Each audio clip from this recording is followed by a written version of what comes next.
Alright, finally a game with a beam farm. It's about time. Let's see what this farm has to offer. View survivors, view bounties, survivors. Why are there so many? Who are these poor lost souls? Oh, good damn, what is that? God damn! That thing ugly!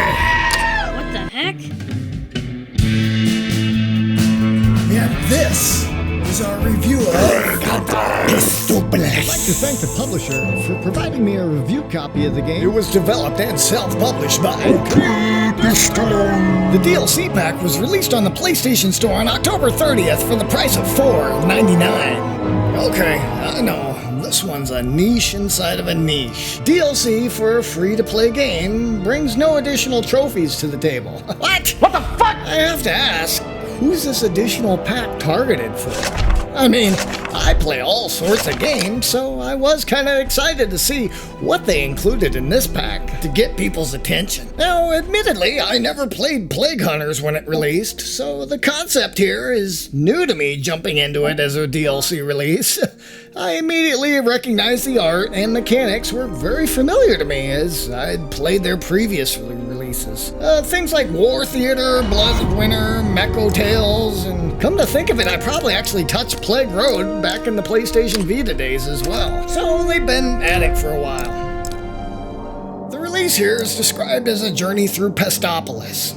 Nice. On a procedurally generated, action-packed adventure. Okay, sounds good. RNG me then, baby. It adds a new campaign to continue your adventure through the sprawling city of Pestopolis, where every run generates a procedurally unique area, packed with challenges, secrets, and surprises. Surprise! Procedurally generated?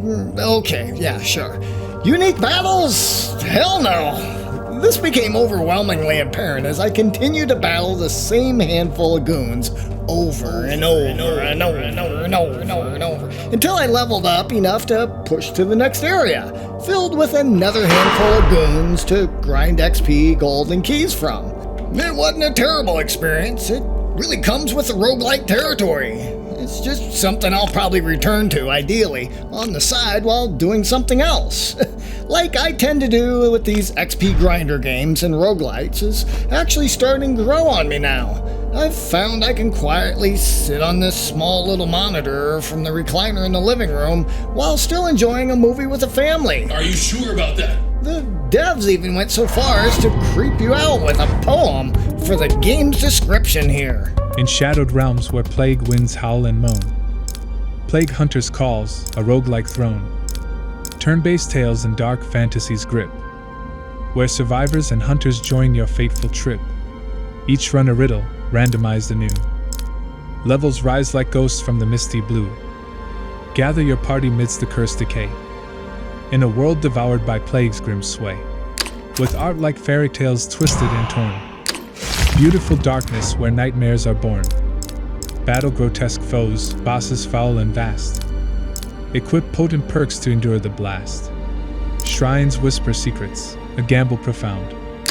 Luck's fleeting kiss or a curse tightly bound.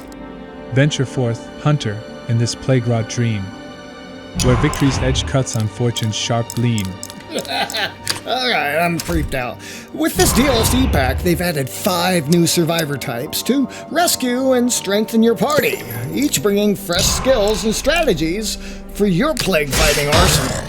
So, yeah, if you'll be dabbling with a free-to-play game here, it's a cheap $5 addition to say thanks to the dev team and get a handful of new characters, a new city, and some baddies to crush.